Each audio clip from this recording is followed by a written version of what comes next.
سن لے، میرے نانا جان کی تعلیم ہے کہ پڑوسی کی مصیبت پر صبر کرنا اللہ عز و جل اس کے بدلے میں جنت عطا فرماتا ہے۔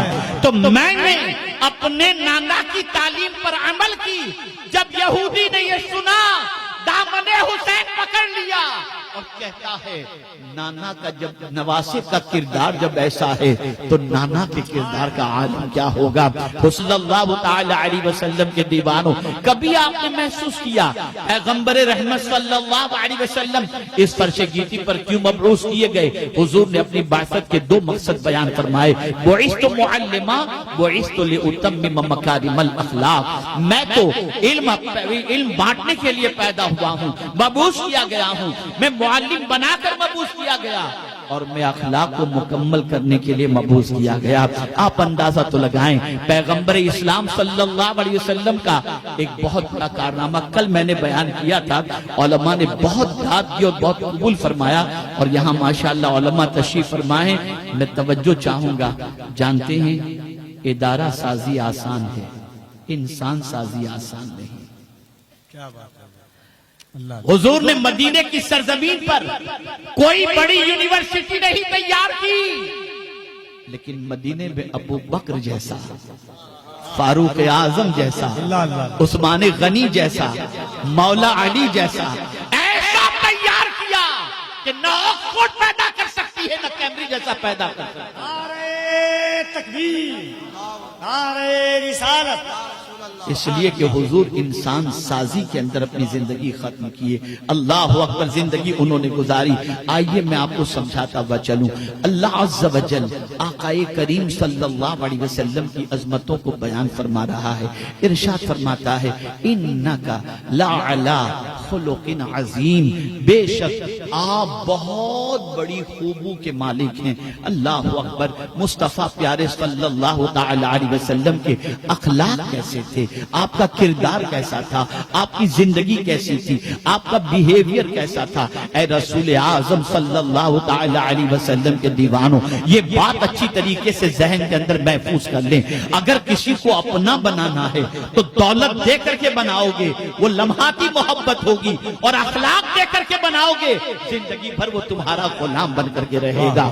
آئیے میں آپ کو سمجھاتا ہوا چلوں، میرے پیارے آقا صلی اللہ علیہ وسلم کے اخلاق کا عالم کیا تھا، رسول رحمت صلی اللہ علیہ وسلم کے اخلاق کی پوزیشن کیا تھی، تاکہ آپ محسوس کر سکیں۔ سب سے پہلے میں آپ کو اخلاق کے حوالے سے بتا دوں، علماء تشریف فرمائیں، غلطی ہوگی تو اصلاح فرمائیں گے۔ خلق اور خلق دونوں کا مادہ ایک ہی ہے۔ خلق اور خلق دونوں کا مادہ ایک ہی ہے۔ خلق ظاہر کو کہتے ہیں، ہاتھ، پیر، آنکھ، کان، یہ خلق ہے۔ جو نظر آ سکے وہ چیز خلق ہے۔ آنکھ نظر آتی ہے، کان نظر آتا ہے،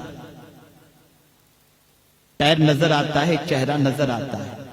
جو چیز نظر آئے وہ خلق ہے،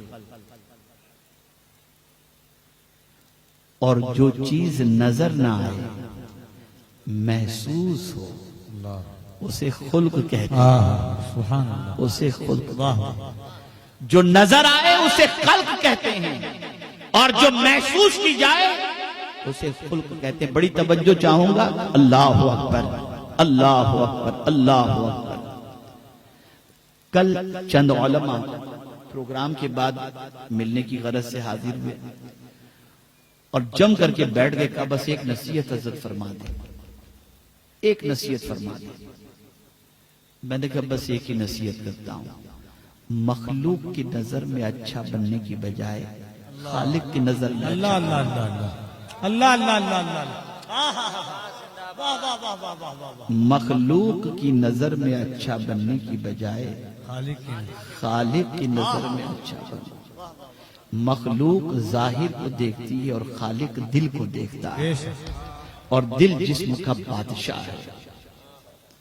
اے رسول اعظم صلی اللہ علیہ وسلم کے دیوانوں، میری بچیاں بھی یہاں موجود ہیں اور میرے نوجوان بچے بھی یہاں پر موجود ہیں۔ آج لڑکا شادی کا ارادہ کرتا ہے تو پہلے کیا دیکھتا ہے؟ میں جس سے شادی کروں وہ لڑکی لگتی کیسی ہے، کلر کیسا ہے، فیگر کیسا ہے، ان چیزوں کو دیکھتا ہے اور اس کے بعد وہ رشتے کے بارے میں سوچتا ہے۔ کبھی ایسا ہوتا ہے بہت خوبصورت لڑکی مل جاتی ہے، دکھنے میں بڑی اچھی ہوتی ہے، وہ خود تو بھلے اس کا رنگ تھوڑا سا سانولا ہو، لیکن لڑکی تلاش کرے گا ہیروئن جیسی، اور مل گئی اب وہ تگڑی کے ناچ نچاتی ہے، خوبصورتی پر غرور اور اس کا جینا دوبر کر دیتی۔ تمہارے ساتھ نکلتی ہوں تو تمہارے ساتھ پتہ نہیں میری سہیلیاں کیا کیا کہتی ہیں، یہ ساری چیزیں معاشرے میں ہو رہی ہیں، کوئی چھپی بھی بات نہیں۔ لیکن اگر نکاح کرنے والے نے خوبصورتی کی بجائے خوبصیرت دیکھا تو اس کی پوری زندگی خوشی سے گزرتی نظر آتی ہے۔ توجہ چاہوں گا جملے پر، صورت آنکھ کو اچھی لگتی ہے، صورت آنکھ کو اچھی لگتی ہے اور سیرت دل کو اچھی لگتی ہے، اور اچھی سیرت والی اگر بیوی مل جائے تو گھر جنت بن جایا کرتا ہے۔ اللہ اکبر، میرے پیارے آقا صلی اللہ تعالی علیہ وسلم کے پیارے دیوانوں، اب مائیں بھی سنیں اور باپ بھی سنیں۔ مصطفیٰ جان رحمت صلی اللہ تعالی علیہ وسلم سے دریافت کیا گیا، یا رسول اللہ صلی اللہ تعالی علیہ وسلم، ماں باپ کی طرف سے اولاد کے لیے سب سے بڑا تحفہ کون سا ہے؟ اللہ اکبر، آج آپ دیکھیں بچے کا برتھ ڈے ہے، بچے کو ماں باپ گیجٹ دلا دیتے ہیں، برتھ ڈے کی پارٹیاں رکھتے ہیں، اس کے بعد بچے کی جو خواہش ہوتی ہے اس کے مطابق چیزیں دے دیتے ہیں، کبھی برانڈڈ کپڑے پہناتے ہیں، کبھی آئی فون دلا دیتے ہیں۔ میرا بچہ دوسروں کے سامنے فخر کے ساتھ چلے، میرا بچہ دوسروں کے سامنے سر اونچا کر کے چلے، اس کی کوئی تمنا باقی نہ ہو۔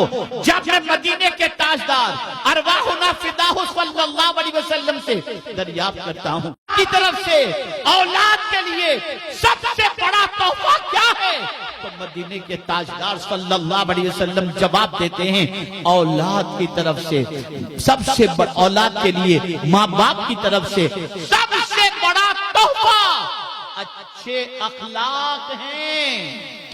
سبحان اللہ، سبحان اللہ۔ اور یہی آج ماں باپ نہیں دیتے، اس لیے کہ خود ہی بد اخلاق ہیں۔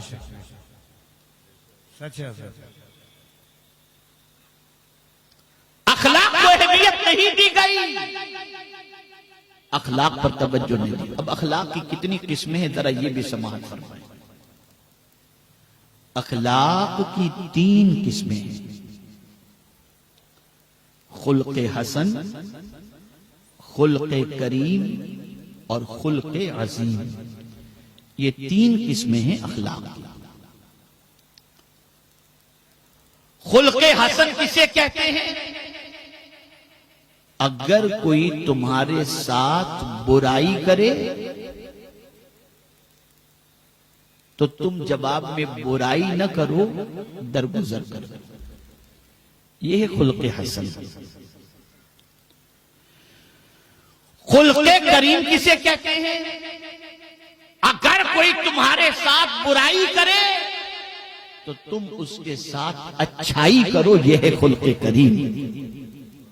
اور یہاں یہ بات بتا دوں، اے رسول اعظم صلی اللہ تعالی علیہ وسلم کے دیوانوں اور خواتین اسلام، آج ہمارے معاشرے کے اندر یہ بات گردش کرتی ہے، اس نے آنکھ دکھائی میں تو چھوڑوں گا نہیں، یہ خلق کریم نہیں۔ حضور صلی اللہ علیہ وسلم کی تربیت اللہ نے فرمائی، اور سرکار صلی اللہ علیہ وسلم فرماتے ہیں اللہ نے مجھے 9 آداب سکھائے، 9 باتوں کی تعلیم دی، ان میں سے میں آپ کو 2 بتا دوں۔ حضور صلی اللہ علیہ وسلم فرماتے ہیں میرے کریم میں ایک تو ادب مجھے یہ بتایا کہ کوئی اگر تجھے محروم رکھے تو تو اسے عطا کر، اور کوئی تجھ سے رشتہ توڑے تو تو اس سے رشتہ جوڑ۔ تو اگر کوئی ہمیں ستاتا ہے اور جواب میں اگر کوئی معاف کرتا ہے تو صرف داڑھی رکھنا ہی سنت نہیں ہے، مسواک کرنا ہی سنت نہیں ہے، بلکہ ستانے والے کو معاف کرنا بھی مدینے والے کی سنت مبارک ہے۔ یہ بھی سنت مبارک ہے۔ آپ ذرا دیکھیں امام علی مقام رضی اللہ المولا تبارک و تعالی عنہ، ان کے پڑوس میں ایک یہودی رہتا تھا، امام حسین کے گھر میں روزانہ کچرا پھینکتا تھا، تاجدار کربلا برداشت کرتے تھے، اس کا معمول تھا روزانہ امام حسین کے گھر میں کچرا پھینکنا، تاجدار کربلا اسے برداشت کرتے چلے جاتے۔ کچھ دنوں کے بعد بیوی نے کہا روزانہ تو حسین کے گھر میں کچرا پھینکتا ہے، جا کے امام حسین سے معافی مانگ۔ وہ آیا، دروازے پہ اس نے دستک دی، تاجدار کربلا نے دروازہ کھولا، دیکھا تو پڑوسی یہودی کھڑا ہوا ہے۔ ارشاد فرمایا کیسے آنا ہوا؟ حسین میں صرف اس لیے حاضر ہوا ہوں کہ روزانہ تمہارے گھر میں کچرا پھینکتا تھا، میری بیوی نے آر دلائی، میں معافی مانگنے کے لیے آیا ہوں، حسین مجھے معاف کر دو۔ تاجدار کربلا نے جواب میں فرمایا جا، میں نے تجھے معاف کیا۔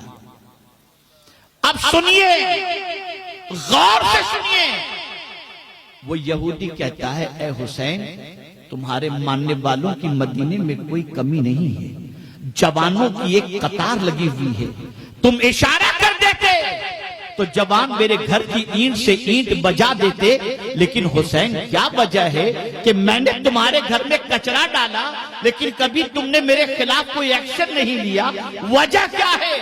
تم اگر آواز دے دیتے تو میرے گھر کی اینٹ سے اینٹ بجا دی جاتی۔ امام حسین نے جواب دیا نہیں، میں ایسا نہیں کر سکتا تھا۔ اللہ اکبر۔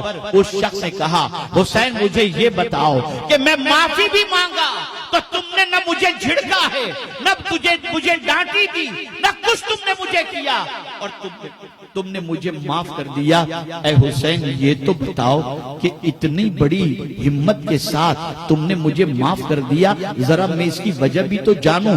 امام حسین نے جواب میں ارشاد فرمایا سن لے، میرے نانا جان کی تعلیم ہے کہ پڑوسی کی مصیبت پر صبر کرنا اللہ عز و جل اس کے بدلے میں جنت عطا فرماتا ہے۔ تو میں نے اپنے نانا کی تعلیم پر عمل کی، جب یہودی نے یہ سنا دامن حسین پکڑ لیا اور کہتا ہے نانا کا جب نواسے کا کردار جب ایسا ہے تو نانا کے کردار کا عالم کیا ہوگا؟ حسین مجھے کلمہ پڑھا کر مسلمان بنا لو، اور وہ کلمہ پڑھ کر کے مسلمان بن جاتا۔ اخلاق، ہمارے اخلاق دیکھیے، بات کرنے کی تمیز بھی نہیں، کھانے کا انداز بھی نہیں، ایک عجیب سی زندگی ہماری بن گئی۔ تو خلق کریم اسے کہتے ہیں کہ کوئی تمہیں ستائے تم اسے معاف کرو۔ ہمارے یہاں یہ معاملہ ہوتا ہے کہ جہاں گھر میں شادی آئی تو وہاں پر ٹینشن بھی ساتھ میں آ جاتا ہے، فلاں روٹھا ہوا ہے، فلاں سے تعلق خراب ہو چکے ہیں۔ اب جب وہ سوچتا ہے کہ جا کے اسے رشتہ دار کو مناؤ، اب آیا ہے مجھے منانے کے لیے، ضرورت پڑی نا میری تیرے کو، یہ ساری چیزیں ہوتی ہیں۔ سن لو، آقا کریم صلی اللہ علیہ وسلم نے ارشاد فرمایا اگر کوئی شخص کسی سے معافی مانگے اور اگر اسے معاف نہ کر دیا جائے تو معاف نہ کرنے والا کل بروز قیامت میرے حوض کوثر پر نہ آئے۔